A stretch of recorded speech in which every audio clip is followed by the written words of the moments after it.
First things first. I'm going to apologize for the misleading title. I likely wrote best spiritual books.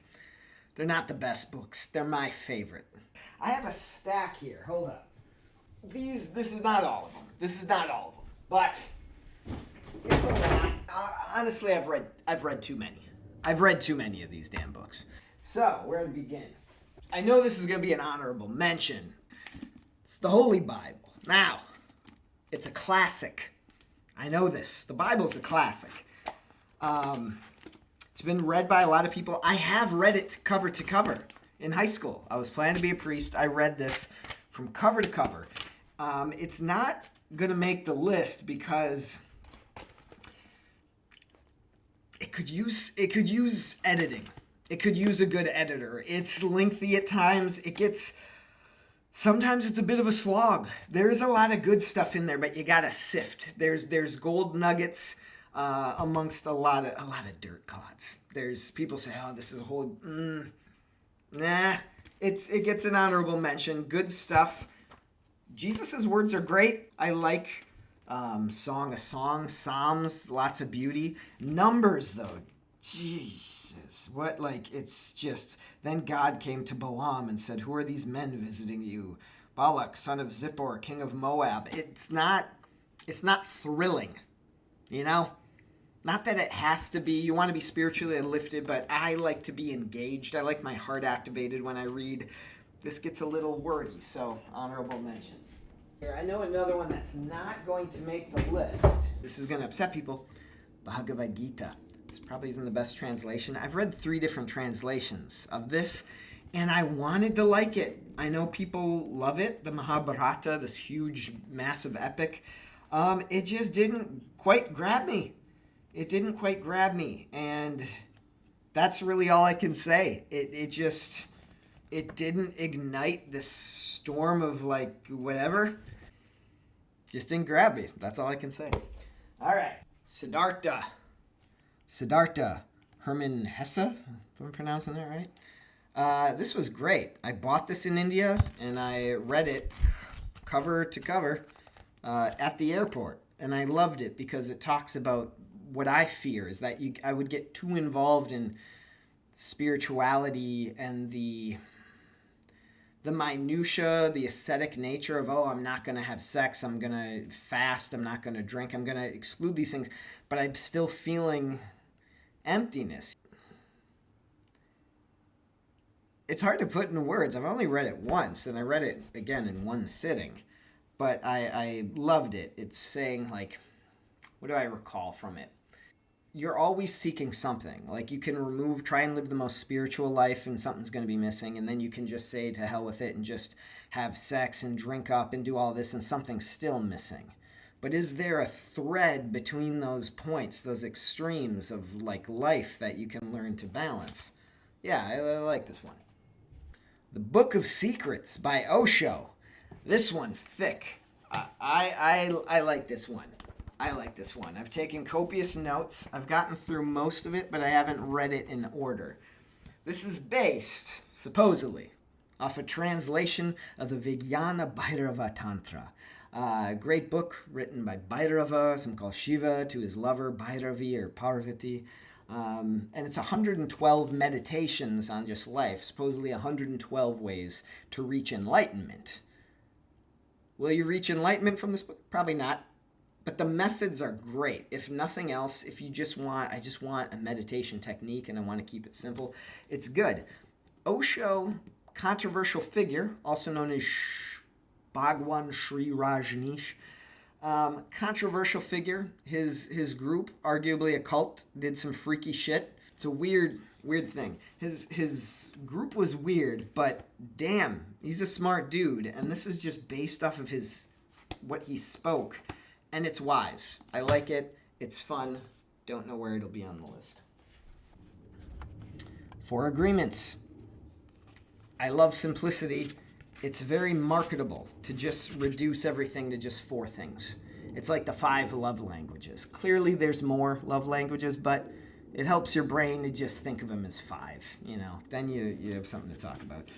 Be impeccable with your word. Don't take anything personally. Don't make assumptions. And always do your best. Can anyone argue that? No. It's a nice short read. It's a simple read. In my opinion, it's obvious. Like, those things are obvious, but maybe they're not. Maybe they're not to some people. Be impeccable with your word just means be honest and try and keep your word. Don't take anything personally. It's like, everyone's dealing with their own shit. Just relax a little bit. You've made mistakes. People will say things and do things to you. That's part of life. Don't make assumptions. We don't know shit. And stop pretending like we do. We don't know really anything. And why assume the worst? And then always do your best. Yeah. Whatever I'm doing, I'm trying to be as the best that I can be at it. And that's a great law. If everyone tried their best no matter what they were doing, society would be off to a great start. Yep, I recommend this one. Don't know where it'll be on the list. Way of the Superior Man. This was gifted to me. This is probably the most controversial one because you could argue this isn't a book about spirituality, even though it says, Spiritual Guide to Mastering the Challenges of Women, Work, and Sexual Desire. It's an intriguing title. Actually, when I read it, I'm like, this is actually really good. I almost didn't want to. It's controversial, especially these days. Anytime you talk about differences between men and women, you're going to have some issues. You're going to have some problems. You're going to have some discussion, some debate. Things are going to happen. But it honestly gives great advice. I've internalized a lot of the stuff of this book, and it's served me well. The women that I have dated and since reading it, my current partner, they've actually loved me more, or at least seemed to enjoy life more when I embodied some of the principles in this book. So, it gets a recommendation. Near Enemies of the Truth. I lost the cover. This is Christopher Wallis, great author. I love this book. I don't know where it'll be on the list as of yet. I'm not even done reading it. I got the bookmark, I'm kind of partway through. What I love about this book is it takes... Let me start again. I hate hypocrites more than just about anything. And everyone's a hypocrite. I'm a hypocrite. We have blind spots for our own hypocrisy. And we say these things. We espouse these things that they're truth. Like, everything happens for the best. Or everything happens for a reason. We're like, maybe, but also maybe not. And what I love is he takes these and explains how they're close to the truth, but not quite. Like, love yourself, How can that be wrong? Loving oneself. I don't remember. Let's see what I highlighted. Love yourself is all too often interpreted to mean love your identity, which for young people means constructing an identity to love. Fuck, this is a great book. I just turned to a random page. So yeah, this is the common pitfalls of the people who become too spiritually minded, but they shove their head up their own ass with spirituality and they ignore the true nature of existence and the true nature of what I believe to be spirit. I highly recommend this one. Near Enemies of the Truth by Christopher Wallis. Sorry, I lost the cover. I don't like cover folds. Meditations by Marcus Aurelius. Fantastic. Is it a spiritual book? I'm going to say yes. Some people will be like, no, it's a philosophy book. The two are separated by a thin membrane. Spirituality is about like the mystery of self and of life, how to act and how do I find the balance between myself and the environment around me? Because sometimes they're at odds with one another, but can I find some truths that stick? This translation I quite like. I don't know who did it. Just look for this cover. I love books that you can't argue with. You can't not recommend this one. Anyone would benefit from reading this, I feel. Karma, A Yogi's Guide to Crafting Your Destiny by Sadhguru. I love this book. Again, I like Sadhguru. Some people think he's more of a controversial figure, but that guy, I'll have a video about him in the near future. This book, I recommended it to a friend, and here's what the friend told me. He said, the book was almost too practical. He was hoping it would be more out there and have like more, woo-woo spirituality, and it's just so like easily accessible and defined, and it reshapes karma. The most facile and simplistic way that people think of it is, oh, if I do bad things will happen. If I do good things will happen. No, he turns on its head. It's more just cause and effect. The basis of karma yoga is to be involved in the process, not the product. Yeah, the process of life. I get obsessed with results. How many people will watch this video? I'd like people to see it. I'd like to be able to inspire others and help people reach a level of joy that I've been fortunate enough to cultivate within my life, despite years of depression. That's another reason I like this book, is I was depressed as shit for over 10 fucking years. And I thought about death. I thought about just my own death and taking my own life. It was terrible. But I've learned how to tweak my mind, my body, my breath, and my energy. And this book is a good way to get into the mental side of karma and to start recrafting your own destiny. So this one I like a lot. One of my favorites. Tantra Illuminated by Christopher Wallis. Same guy. This is a big book. Lots of cool pictures. It's crazy because it doubles as a history book, and it's also deals with the philosophy. Here's the thing. Not sex. People read Tantra these days, they think sex. They think spiritual sex.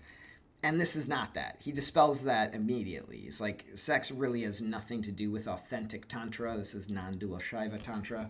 I can turn to just random pages. You can see how much I have underlined and highlighted. It's a banger. It is just a spiritual banger. The philosophy of Tantra and the way they break up parts of the mind and how you communicate with yourself is fantastic. Now, we were talking about Eckhart Tolle and the now of things, the Tao Te Ching. Now, right there, it's a graph. If you go too far in the past, in a good way, you end up with nostalgia, but it's not real, it's not now. If you go into the past and you have guilt or regret, that's negative, that's not now. If you go into the future and you make it good, that's fantasy, but it's not now. If you go into the future and you make it bad, that's worry or anxiety. It's not now. So again, it's bringing us back to these basic truths in very simple, straightforward ways. This is high up there. This is one of my favorite books in terms of spirituality and how to be. And it gets some of my highest recommendations, probably top 3. This might top the list. The Tao Te Ching. It's kind of freaky how little people know about it or have heard of it when I bring it up. This translation, the Stephen Mitchell translation, is my favorite. It's one of the few holy texts. Every religion kind of has its own holy texts, and they're usually very long and sometimes a little. This one is nice and short. You can read it in one sitting. Just 81 verses of just tight, simple wisdom. It makes you think. I think it's beautiful, and I love it so much, I created my own version of this, which perhaps I should bring out now. It's an honorable mention. Hold on. The now of things, right? You see something called the Tao Te Ching, you're like, I don't know. Western minds, those words, I don't know, they're confusing. So I did this version, the now of things. It's weird when you've written the book, but I'm confident it'll be really popular in about 300 years. The now is always with us, but it's always changing. So the truths in this book had to be the same, regardless if someone's at war and fighting for their life, if someone's cooking a stew, if someone's taking a shower or sitting on the toilet, someone's gardening, someone's getting in a fight with their spouse. It had to be true regardless of what now is. And I love it. I can't put it on the list because that would be ostentatious, hubristic. There are other words to describe it, but feel free to check it out. It'll make me happy, and hopefully it'll make you happy too.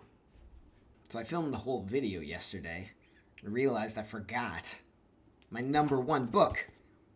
What I think is going to be number one. So I had to put on the same shirt, did the whole thing. Anyway, my number one book. It's a dark horse candidate, but I love it. The Yoga Sutras of Patanjali. Specifically, the translation by Swami Satchidananda. I've read other ones. This one's the best. This is one of the most underrated books on spirituality ever. It is about actual yoga. People think yoga is the stretchy and the bendy stuff to make your body look good and make your butt look good in lycra pants. Nah. Yoga's about the mind. All right? Yoga Sutra number 1, Yoga Anushasana. That means now the instruction of yoga. Yoga Sutra number 2, Yoga Chitta Vritti Nirodha. Yoga is the sensation of mind modifications. Vritti, I've also was told can be like whirlpools, and I love that. Yoga is the stopping of the mental whirlpools. Because how many of us got a whirlpool in our head? Probably a lot. Yoga's how to stop it. Sometimes you stop it by stretching. It's like, I can't whirl up here because I'm feeling all the things in here, everything in my body. But this is what it's really about. It's about the mind, yoga. It's about finding balance within the mind. And this dude, he just writes it so well, and it's transcribed by his students based on oral talks that I hear. But if you were to look through and see just how much of this I have highlighted, it's almost the whole book.